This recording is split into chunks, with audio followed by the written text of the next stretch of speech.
Okay, I wanted to put out another video showing some new upgrades to my home theater.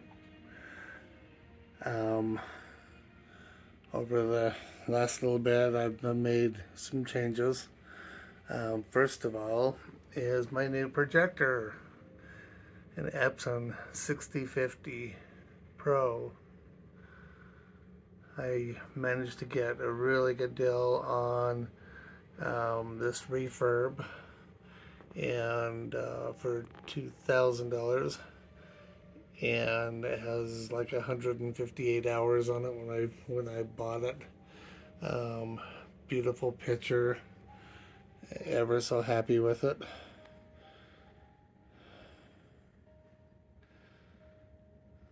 I'm going to be selling my um, last projector. Um, Trying to recoup some money. But anyway, going over here, other changes that I've made.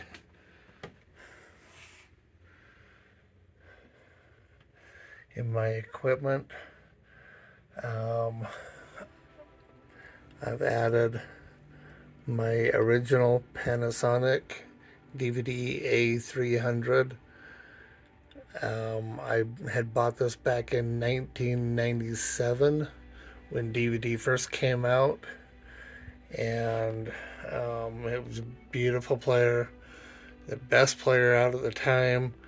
It had 5.1 analog out that I ran to three separate amplifiers to get 5.1 sound, an upgrade from my Pro Logic at the time. That was the coolest thing in the whole wide world. I have it in my rack. It's not hooked up. It does work, but it's not hooked up. It's just sitting there for looks right now. I don't really plan on using it for my home theater. It's just for looks. It's just to have. Certain things I've rebought that I had many years ago in my theater equipment, and I've rebought, going down. Um, well, starting at the top, I got Panasonic 420 4K player, the main player that I use, the Panasonic DVD player, the Sony 800 4K player. That's to play DVD audio and Super Audio CD, and 4K as well. Toshiba. I can't remember what model it is. A3, I think it is. A2 or A3. HD DVD. I just have for fun.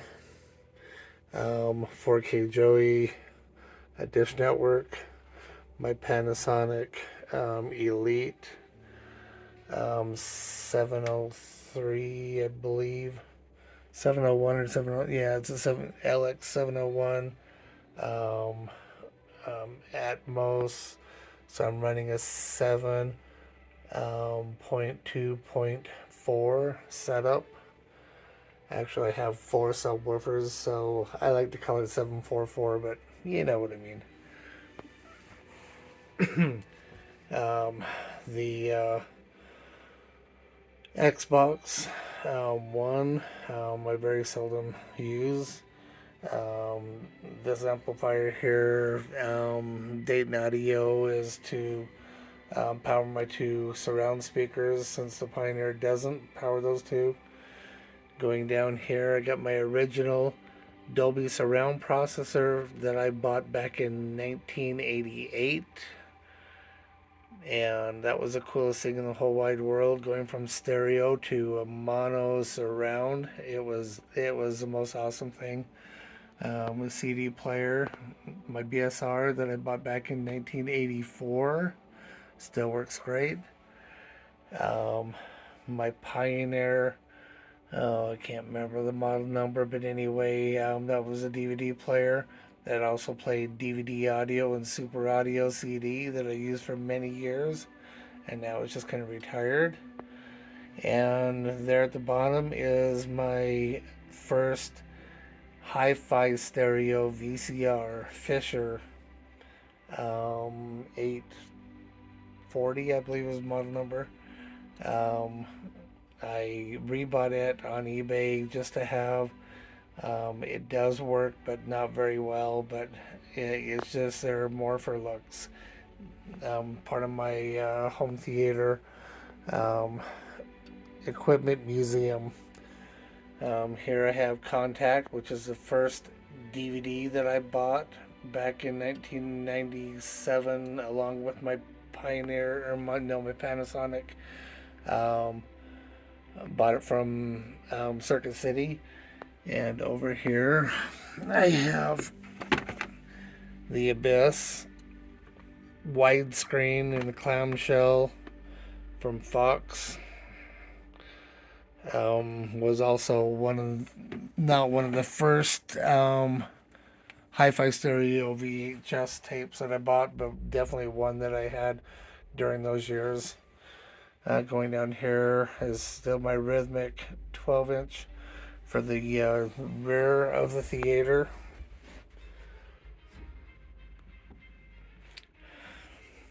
Going over my equipment once again. My DVD, HD DVD,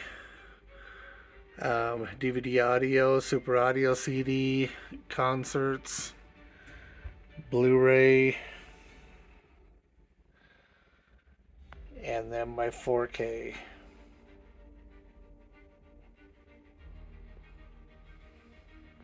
Some albums down at the bottom. I don't have a turntable, but I have a few albums from many years back when I did have a turntable. Maybe someday I will buy another turntable. But as for now, I don't have a place to put it. I got these new signs. I love them. They fit in just perfect. Over there with Wonder Woman.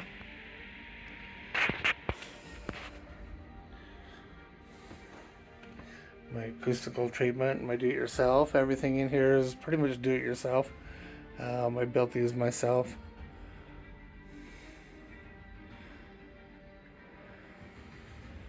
And then my front stage, my do-it-yourself Dayton Audio / Radio Shack speakers. Here's my tweeter, Radio Shack tweeter, Dayton Audio, 5 1/4.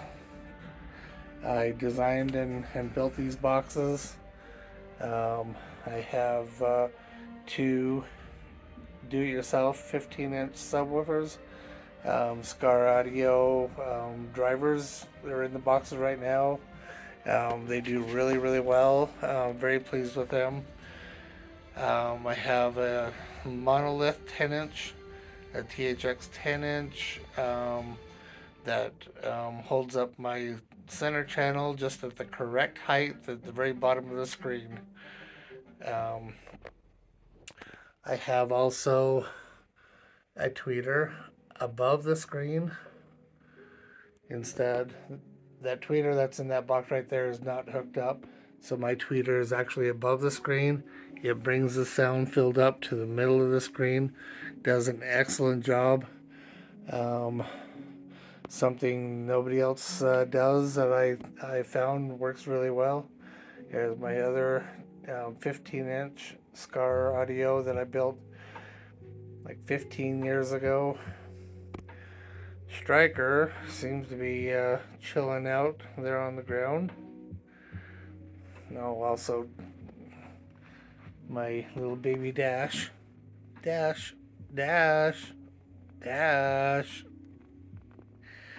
Anyway, the dogs love chilling out here in the theater.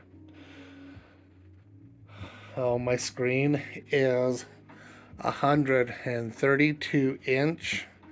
Again, do it yourself. It's actually ultra pure white painted wall. I built a very thin bezel around the screen. to give a new, modern, cool look. And the projector goes right up to the bezel, maybe a little tad onto the bezel, but it works beautifully for the 16:9 screen. Over here, my other tower that I designed these like probably 20 years ago, 25 years ago, and finally built them just a few years ago. This here is my remote IR to RF to IR, so I can shoot up front with the remotes and have it turn my equipment on at the back of the theater. Up in the front left-hand corner of the theater, I have a doorbell light, so when people are at my door and ring my doorbell, a light comes on right up there and alerts me that there's somebody at the door. Behind each one of these columns is a 5 1/4 side surround speaker. In the middle column is a 5 1/4 and a tweeter that matches everything up front. All my speakers are 100% matched except for my overhead channel, which are a new addition that I will show you right now. And also back here, a third side surround, which is just a 5 1/4 Dayton Audio. The two surrounds are again Dayton Audio 5 1/4s and the tweeters. And then right up here is my brand new overhead Atmos speakers. They're a Ditto, I think, something like that. I can't remember how it's pronounced, but anyway, I bought these from Amazon, and try to block some light there so you can see it. But anyway, I love them. They're 5 1/4 and a tweeter. They're not totally matching with the rest of my setups, but they do sound really good, and they do fairly match the other speakers. And I love their design because they're able to be mounted like that, and then I have them all pointed at the center front chair where I normally sit.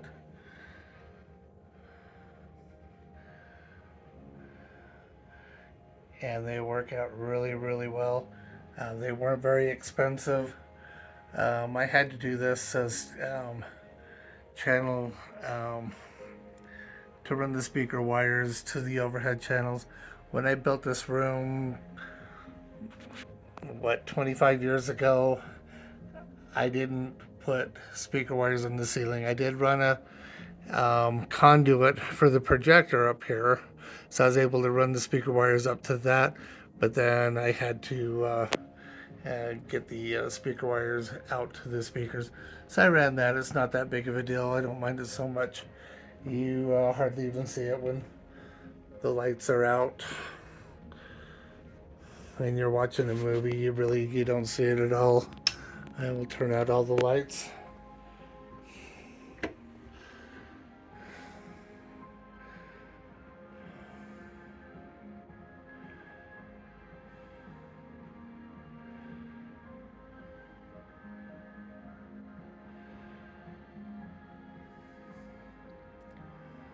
The system sounds amazing, and the picture is absolutely gorgeous now with the new Epson. I hope you enjoyed seeing my theater room and the changes that I've made to it. It's always fun to do some new additions and changes and to make the room better and nicer. And I feel that I've done that. Thank you for coming back to my channel. And I don't have any current plans to make any more changes, but perhaps the bug will get me again to where Phil, I need to make some changes. Oh yeah, I did. I don't know if I did point this out the last time, but I did add 3 Valencias right up here. They're actually almost stepped on Striker. Sorry, sorry, Striker. Um, he's going, hey, I'm down here. Don't step on me. But anyway, these are Valencias, but they're the bottom of the line Valencias in the fact that I couldn't run a normal theater chairs and have 3 wide with only 12 feet wide room. I would have been cutting off my walkways on both sides. So these Valencias were almost the right measurement to fit perfectly here. They kind of deceived me a little bit. They showed the measurement to here. Well, guess what? You put 2 of them together, and guess what? It adds another inch almost to each chair. So it did actually turn out to be wider than I wanted, but it is what it is. I still have my 3 older recliners back here. Nobody ever sits back there. Rather than spend another $2,500 for 3 more Valencias, I'll just leave them. I've thought about painting them black, but they're there. They're fine. Nobody ever, very seldom comes down here and or sits in those chairs. So my main seating is right up here in the new Valencias. But anyway, thanks for coming back to my channel. Dash, are you gonna wake up and say hi? You gonna wake up and say hi, huh? You little lazy dog. And then there's Striker. Yeah, you gonna say hi to Striker? All right. But thank you for coming to back to my channel and seeing what I've created here. And yep, thank you again.